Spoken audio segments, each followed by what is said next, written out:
Students, আগের ভিডিওতে আমি একটা তড়িৎ দ্বিমেরুর জন্য যে কোনো বিন্দুতে তড়িৎ ক্ষেত্র প্রাবল্যের মান এবং অভিমুখ নিয়ে আলোচনা করেছিলাম। আজ আমাদের আলোচনার বিষয় হলো একটা তড়িৎ দ্বিমেরুর উপর ক্রিয়াশীল টর্ক। তো স্বভাবতই তোমাদের মনে হতে পারে যে তড়িৎ দ্বিমেরুর উপরে টর্ক কিভাবে প্রযুক্ত হয়। দেখো, প্লাস কিউ এবং মাইনাস কিউ দুটো আধান পরস্পর থেকে 2L দূরত্বের ব্যবধানে থেকে একটা তড়িৎ দ্বিমেরু এবি গঠন করেছে। এখন এই তড়িৎ দ্বিমেরুকে তড়িৎ ক্ষেত্র প্রাবল্য বিশিষ্ট তড়িৎ ক্ষেত্রের অভিমুখের সঙ্গে থিটা কোণ করে রাখা আছে। চিত্রে তড়িৎ বলরেখার যে বিন্যাস, সেই বিন্যাস দেখে আশা করি তোমরা বুঝতে পেরেছো যে এই তড়িৎ ক্ষেত্র হলো এক ধরনের সুষম তড়িৎ ক্ষেত্র। কারণ এই তড়িৎ ক্ষেত্রের প্রত্যেকটা বিন্দুতে লব্ধি তড়িৎ ক্ষেত্র প্রাবল্যের মান, অভিমুখ এবং পরপর দুটো বলরেখার মধ্যে যে গ্যাপ সেটা হলো একই। অর্থাৎ এখানে তড়িৎ দ্বিমেরুটাকে একটা সুষম তড়িৎ ক্ষেত্রে রাখা হয়েছে। তাহলে তড়িৎ ক্ষেত্র তড়িৎ দ্বিমেরুর প্লাস কিউ আধানের উপর একটা বিকর্ষণ বল কিউই প্রয়োগ করবে তড়িৎ ক্ষেত্রের অভিমুখে। একই সঙ্গে তড়িৎ ক্ষেত্র তড়িৎ দ্বিমেরুর মাইনাস কিউ আধানের উপর একটা আকর্ষণ বল কিউই প্রয়োগ করবে তড়িৎ ক্ষেত্রের অভিমুখের সঙ্গে বিপরীত দিকে। অর্থাৎ তড়িৎ দ্বিমেরুর উপর ক্রিয়াশীল লব্ধি বল কত? Kiwi minus kiwi that is equal two 0।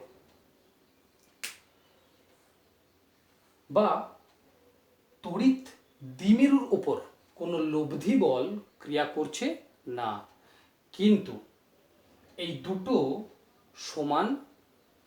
সমান্তরাল এবং বিপরীতমুখী বল বা দ্বন্দ্ব দ্বিমেরুর ওপর একটা টর্ক সৃষ্টি করছে, যেটা দ্বিমেরুকে ঘড়ির কাঁটার দিকে ঘোরাতে চেষ্টা করছে।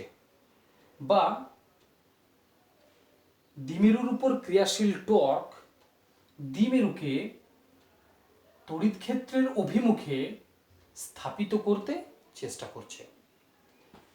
আশা করি তোমরা বুঝতে পেরেছো যে সুষম তড়িৎ ক্ষেত্রে রাখা একটা তড়িৎ দ্বিমেরুর ওপর তড়িৎ ক্ষেত্র কিভাবে টর্ক ক্রিয়া করে। তো তড়িৎ দ্বিমেরুর ওপর ক্রিয়াশীল এই টর্কের মান কত হবে?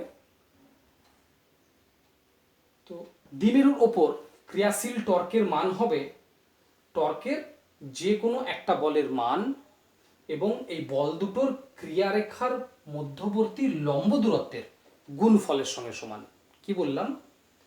তড়িৎ দ্বিমেরুর উপর ক্রিয়াশীল torque tau is equal to টর্কের যে কোনো একটা বল কিউই এবং বল দুটোর ক্রিয়ারেখার যে লম্ব দূরত্ব বিসি তাদের গুণফলের সঙ্গে সমান। এখন দেখো, যেহেতু এই কোণটা থিটা, তাহলে অনুরূপ কোণ এটাও হবে থিটা। তাহলে এ বি সি এই সমকোণী ত্রিভুজে আমি লিখতে পারি BC by A B that is equal to sine theta. এখন এ বি এটা হলো তড়িৎ দ্বিমেরুর দৈর্ঘ্য 2L, তাহলে কি লিখব? BC that is equal to 2L sine theta that is equal to QE into 2L sin theta that is equal to 2QL into E sin theta, যেখানে 2QL হলো তড়িৎ দ্বিমেরু ভ্রামক, যাকে আমরা P অক্ষর দিয়ে প্রকাশ করে থাকি। দেখো, আমরা পেয়ে গেলাম একটা সুষম তড়িৎ ক্ষেত্রে একটা তড়িৎ দ্বিমেরুর ওপর ক্রিয়াশীল টর্কের মান। এখন টর্ক হলো এক প্রকার অক্ষীয় ভেক্টর বা অ্যাক্সিয়াল ভেক্টর। তো তড়িৎ দ্বিমেরুর ওপর ক্রিয়াশীল টর্কের মান তো পেয়ে গেলাম, তাহলে এই টর্কের অভিমুখ কোন দিকে হবে? তো অক্ষীয় ভেক্টরের অভিমুখ আমরা নির্ণয় করি রাইট হ্যান্ড থাম্ব রুল দিয়ে। কিভাবে না, ডান হাতের 4টে আঙ্গুলকে একসঙ্গে রাখবো এবং বৃদ্ধাঙ্গুলিকে আলাদাভাবে। এখন ঘূর্ণনের অভিমুখ যেদিকে হবে এই 4টে আঙ্গুলকে আমি সেই দিকে কার্ভ করব। তখন বৃদ্ধাঙ্গুলি যেদিকে থাকবে অক্ষীয় ভেক্টরের অভিমুখ হবে সেই দিকে। এখানে দেখো তড়িৎ দ্বিমেরুটা ঘড়ির কাঁটার দিকে ঘুরছে, অর্থাৎ ডান হাতের এই 4টে আঙ্গুলকে আমি ঘড়ির কাঁটার দিকে কার্ভ করলাম। আমার বৃদ্ধাঙ্গুলি কোন দিকে থাকছে? বোর্ডের দিকে। অর্থাৎ এক্ষেত্রে দ্বিমেরুর ওপর ক্রিয়াশীল টর্কের অভিমুখ হলো এই বোর্ডের সঙ্গে লম্বভাবে ভেতরের দিকে। ওকে, এখন যেহেতু টর্ক এক প্রকার ভেক্টর রাশি, তাহলে টর্কের ভেক্টর রূপ কি হবে? Tau is equal to E cross P নাকি পি ক্রস ই? কিভাবে আমরা প্রকাশ করব টর্ককে? Tau is equal to E cross P দিয়ে নাকি পি ক্রস ই দিয়ে? কোনটা ঠিক? তো এটা জানতে গেলে আমাকে ক্লাস 11-এর ভেক্টরের চ্যাপ্টারের ক্রস গুণফল একটু জানতে হবে। দেখো, যদি আমাদের কাছে দুটো ভেক্টর থাকে, একটা ভেক্টর এ একটা ভেক্টর বি, এবং তাদের মধ্যবর্তী কোণ হয় থিটা, তাহলে এই দুটো ভেক্টরের ক্রস গুণফলের মান হবে A B sine theta,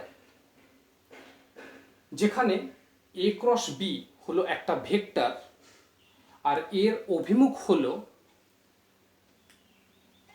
vector এ এবং ভেক্টর বি যে তলে রয়েছে সেই তলের অভিলম্ব বরাবর। কিন্তু প্রশ্ন হলো এ ক্রস বি ভেক্টরের অভিমুখ ভেক্টর এ এবং ভেক্টর বি যে তলে রয়েছে সেই তলের অভিলম্ব বরাবর কোন দিকে হবে? এই ভেক্টর দুটো যেহেতু বোর্ডের তলে রয়েছে, তাহলে এই তলের বাইরের দিকে হবে নাকি ভেতরের দিকে হবে? এটা জানতে হলে আমাদেরকে জানতে হবে রাইট হ্যান্ড স্ক্রু রুল। একটা স্ক্রুকে ডান হাত দিয়ে ঘড়ির কাঁটার দিকে বা ঘড়ির কাঁটার বিপরীত দিকে ঘোরালে স্ক্রুর সূক্ষ্ম প্রান্তের অগ্রগতি যে দিকে হবে সেই দিকটাই হলো এ ক্রস বি ভেক্টরের অভিমুখ। আচ্ছা, এখানে দেখো তড়িৎ ক্ষেত্র প্রাবল্য ই তার অভিমুখ হলো এইদিকে, এবং তড়িৎ দ্বিমেরু ভ্রামকের অভিমুখ হলো দ্বিমেরু ঋণাত্মক আধান থেকে ধনাত্মক আধানের দিকে, অর্থাৎ এইদিকে। এখানে ই এবং পি এর মধ্যবর্তী কোণ হলো থিটা। এখন টর্ককে যদি আমরা প্রকাশ করি ই ক্রস পি দিয়ে, অর্থাৎ একটা স্ক্রুকে যদি আমরা ঘড়ির কাঁটার বিপরীত দিকে ঘোরাই, তাহলে আমরা বুঝতে পারছি যে স্ক্রুর সূক্ষ্ম প্রান্তের অগ্রগতি হচ্ছে বাইরের দিকে, অর্থাৎ টর্কের অভিমুখ হলো এই বোর্ডের তলের সঙ্গে লম্বভাবে বাইরের দিকে। কিন্তু রাইট হ্যান্ড থাম্ব রুল অনুযায়ী টর্কের অভিমুখ আমরা পেয়েছিলাম এই বোর্ডের তলের সঙ্গে অভিলম্বভাবে ভেতরের দিকে। অর্থাৎ টর্ককে কিন্তু আমরা ই ক্রস পি এইভাবে প্রকাশ করতে পারবো না। আচ্ছা, এবার দেখি টর্ককে যদি আমরা পি ক্রস ই দিয়ে প্রকাশ করতে পারি কিনা। এখন একটা স্ক্রুকে যদি ঘড়ির কাঁটার দিকে যদি ঘোরাই তাহলে বুঝতে পারছি যে স্ক্রুর সূক্ষ্ম প্রান্তের অগ্রগতি হচ্ছে ভেতরের দিকে, অর্থাৎ পি ক্রস ই করলে টর্কের অভিমুখ হচ্ছে এই বোর্ডের তলের সঙ্গে অভিলম্বভাবে ভেতরের দিকে। রাইট হ্যান্ড থাম্ব রুল অনুযায়ী আমরা কি পেয়েছিলাম, আমরা টর্কের অভিমুখ পেয়েছিলাম এই বোর্ডের তলের সঙ্গে ভেতরের দিকে, অর্থাৎ টর্ককে আমরা প্রকাশ করব পি ক্রস ই দিয়ে। আশা করি তোমরা বুঝতে পেরেছ যে কেন দ্বিমেরুর ওপর ক্রিয়াশীল টর্কের ভেক্টর রূপ পি ক্রস ই হবে, কেন ই ক্রস পি হবে না।